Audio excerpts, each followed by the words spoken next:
Someone said, great things happens to those who do not stop trying, believing, learning and being grateful. आप भी अगर चाहते हैं कि आपके जीवन में बहुत कुछ अच्छा हो तो आपके लिए बहुत ज़रूरी है उस फ्रीक्वेंसी में रहना। आपके लिए बहुत इम्पॉर्टेंट है कि आप उस लर्निंग प्रोसेस को रोके नहीं, क्योंकि जब आप लर्निंग पर एक फुल स्टॉप लगा देते हैं तो कहीं ना कहीं पे आप अपनी ग्रोथ के ऊपर भी फुल स्टॉप लगा देते हैं। सिमिलरली जब आप बिलीव करना बंद कर देते हैं, जब आप विश्वास करना खत्म कर देते हैं तो कहीं ना कहीं पे आपके साथ जो वो आपका भाग्य है ना, या फिर आपका सबकॉन्शियस माइंड करें, या जिस भी रूप में आप उस ईश्वर को, उस शक्ति को समझते हैं, वो आपका साथ देना बंद कर देती है। और ख़ास तौर पर जब आप कोशिश करना बंद कर देते हैं तो ये भी एक ऐसा मेजर स्टेप है जो कि आपकी ग्रोथ के लिए बहुत इंपॉर्टेंट है, आगे बढ़ने के लिए, आपकी सक्सेस के लिए बहुत इंपॉर्टेंट है। सो इसी एक ब्यूटीफुल से और एक मोटिवेशन के कोट के साथ हम आगे बढ़ेंगे। ये वीडियो रहेगा लिब्रन्स के लिए, तुला राशि वाले लोगों के लिए फरवरी का पूरा महीना कैसा रहेगा। सबसे पहले आपका चार्ट उसको समझ लेते हैं। चंद्र राशि को आप कंसिडर कीजिएगा, आपका जो मून साइन है उसे कंसिडर कीजिएगा। आपकी चंद्र राशि के हिसाब से जो आपकी कुंडली बनती है फरवरी के महीने की, गुरु सप्तम भाव में विराजमान रहेंगे। सूर्य बुध जो युति बनती है, बुध आदित्य योग का निर्माण आपके चतुर्थ भाव में हो रहा है। वहीं पर शनि जो हैं वो यहाँ पर पंचम भाव में विराजमान रहेंगे। राहु आपके लिए 6th हाउस में है, केतु द्वादश में चले गए हैं, और मंगल शुक्र की जो युति है ये बन रही है पराक्रम भाव में, यानी कि 3rd हाउस में। अब देखिए यहाँ पर सबसे पहली बात कि सूर्य का ट्रांजिट होगा इस महीने में बुध का ट्रांजिट होगा, मंगल भी ट्रांजिट करेंगे। उसके हिसाब से ही यहाँ पर जो ग्रह गोचर की स्थिति है उसकी जो प्रेडिक्शंस है वो मैं करूँगी। सबसे पहले कार्य क्षेत्र की मैं बात करूँ तो महीने की शुरुआत में ही अगर देखा जाए तो सूर्य बुध जो है इनका प्रभाव आपके 10वें भाव पर होगा, जिसकी वजह से काम में एक बहुत बेहतरी आप लोग देखेंगे। खास तौर पे सरकारी पक्ष से जुड़ा हुआ अगर कोई भी काम है तो वहाँ से बहुत फ़ायदा हो सकता है। 6ठे भाव में राहु आपके विरोधी जो हैं उनको तो एक्टिव कर सकते हैं, लेकिन कहीं ना कहीं पे उनकी जो कोशिशें हैं वो पूरी नहीं हो पाएंगी। इस अवधि के अंदर आप हो सकता है महीने की शुरुआत में मंगल शुक्र के साथ 3य भाव में विराजमान है, जिसकी वजह से सहकर्मियों का पूरा सहयोग, उनका समर्थन आपको मिलेगा, उनका सपोर्ट आपको मिलेगा। इस महीने के अंदर खास तौर पे आप लोग देखेंगे कार्यक्षेत्र पर एक अच्छी पकड़ आपकी दिखाई देती है, और पॉलिटिकली अगर आप कहीं से कनेक्ट करते हैं या आप सामाजिक आपका दायरा है तो भी आपके लिए ये महीना, इसकी शुरुआत बहुत बढ़िया रहने वाली है। अब बात करी जाए व्यापारियों के लिए तो देखिए व्यापारियों के लिहाज से अगर देखा जाए तो 7वें भाव में गुरु बैठे हैं, वहीं पर 5वें भाव में शनि विराजमान है, जिनकी दृष्टि 7वें भाव पर पड़ रही है।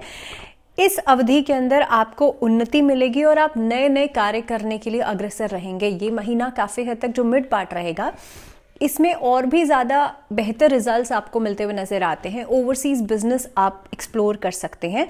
इस महीने के अंदर व्यवसाय को लेकर के एक अच्छी आमदनी का योग नज़र आता है। काम का विस्तार कर सकते हैं, काम को फैला सकते हैं अलग अलग जगहों पर। दूसरी बात कोलैबोरेशंस यहाँ पर हो सकती है। डिजिटल मीडिया से जुड़ा हुआ काम आपको फ़ायदा देगा।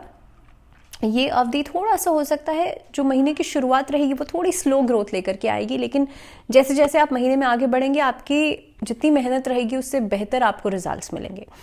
आर्थिक स्थिति की बात करी जाए तो देखिए राहु और केतु, यहाँ पर राहु और केतु की पोजीशन बहुत इंपॉर्टेंट है। राहु 6ठे भाव में है और केतु जो है आपके लिए द्वादश भाव में विराजमान रहेंगे। इस अवधि के अंदर खर्चे जो है वो बढ़ते हुए नजर आते हैं, और अचानक से आप देखेंगे ऑल ऑफ अ सडन कुछ फंड्स ऐसे हो सकते हैं जिसकी ज़रूरत आपको पड़ जाए। अचानक से खर्चे आपके सामने आ सकते हैं। मंगल और शुक्र यहाँ पर 3rd हाउस में है, इनके होने की वजह से फ्रेंड्स के साथ कहीं एंटरटेनमेंट में, कहीं घूमने फिरने जा रहे हैं, ऐसी मौज मस्ती के ऊपर आपके लिए यात्रा का योग नज़र आता है। साथ ही में सिबलिंग्स के साथ भी आप घूमने फिरने जाने का योग बना सकते हैं, जिसकी वजह से धन खर्च का मौका आपको मिलेगा। किसी संपत्ति के लेन देन में पैसा आ सकता है। इस अवधि के अंदर आप देखेंगे शनि का 5वें भाव में बैठ कर के एकादश भाव और द्वितीय भाव को देखना आपके लिए आर्थिक स्थिति को बेहतर करेगा, और धीरे धीरे करके एक से ज़्यादा इनकम सोर्सेज आपकी बन सकती हैं। हो सकता है कुछ कम ड्यूरेशन के लिए ही सही, लेकिन हाँ पैसा आएगा ज़रूर। दूसरी बात, आमदनी का अच्छा जरिया भी बनेगा और ये चीज़ें कॉन्टिन्यूशन में चलेंगी। आपके लिए एक फेज़ के बाद कुछ अमाउंट ऐसा हो सकता है जो कि आपके पास लगातार आना शुरू हो जाए। तो लिब्रन्स के लिए, व्यापारियों की दृष्टिकोण से या फिर नौकरी पेशा लोगों के लिए समय बहुत अच्छा रहेगा। आर्थिक स्थिति भी आपकी बेहतर हो रही है। अब बात कर लेते हैं स्वास्थ्य के लिहाज से महीना कैसा रहेगा। इस अवधि के अंदर देखिए मिले जुले परिणाम आपको मिलेंगे। तीसरे भाव में क्योंकि महीने की शुरुआत में मंगल और शुक्र की पोजीशन है, इस अवधि के अंदर बाहर के खाने की तरफ अचानक से रुझान बढ़ता हुआ नजर आएगा, जिसकी वजह से स्टमक रिलेटेड प्रॉब्लम्स परेशान कर सकती हैं। ज़्यादा घूमने फिरने की वजह से भी स्वास्थ्य संबंधी समस्याएं हो सकती हैं। तो अगर आप ट्रैवल का बहुत ज़्यादा प्लान बना रहे हैं तो या तो आप खुद का ध्यान रखें या फिर आप कम ट्रैवल करेंगे तो बेहतर रहेगा। राहु जो है छठे भाव में है और छठा भाव जो होता है वो रोग, ऋण और शत्रु का भाव होता है। इस स्थिति के अंदर आप देखेंगे रोग बढ़ता हुआ नजर आता है। सडन ऐसी स्थितियां बन सकती हैं जिसमें कि एसिडिटी बहुत ज़्यादा हो जाए, पाचन तंत्र से जुड़ी हुई समस्याएं आपको परेशान कर सकती हैं। इस अवधि के अंदर आप लोग कोशिश ये कीजिएगा, एक तो जीरा, हल्दी और लौंग, ये 3 चीज़ों का सेवन ज़रूर कीजिएगा। इससे पहली चीज़ तो आपका सूर्य मजबूत होगा, बृहस्पति मजबूत होगा, जिससे स्टमक रिलेटेड प्रॉब्लम्स खत्म होंगी। और कोशिश ये कीजिएगा कि आप लोग सूर्य नमस्कार या फिर योग ज़रूर करें। आगे बढ़ते हैं, बात करते हैं वैवाहिक जीवन के लिहाज से महीना कैसा रहेगा। तो देखिए सप्तम भाव में क्योंकि देवगुरु बृहस्पति विराजमान है, जीवन का जो ये वाला पार्ट है आपका वैवाहिक जीवन की मैं बात करूं तो इसमें स्थितियां बेहतर होती हुई नजर आती हैं। इनफैक्ट ये टाइमिंग ऐसा हो सकता है कि आप धर्म कर्म में रुचि रखेंगे एज अ कपल। इस स्थिति के अंदर आप किसी धार्मिक यात्रा पर जा सकते हैं अपने स्पाउस के साथ, अपने जीवन साथी के साथ। इस स्थिति के अंदर हो सकता है कि आपकी जो स्पाउस हैं वो आपका मार्गदर्शन करें।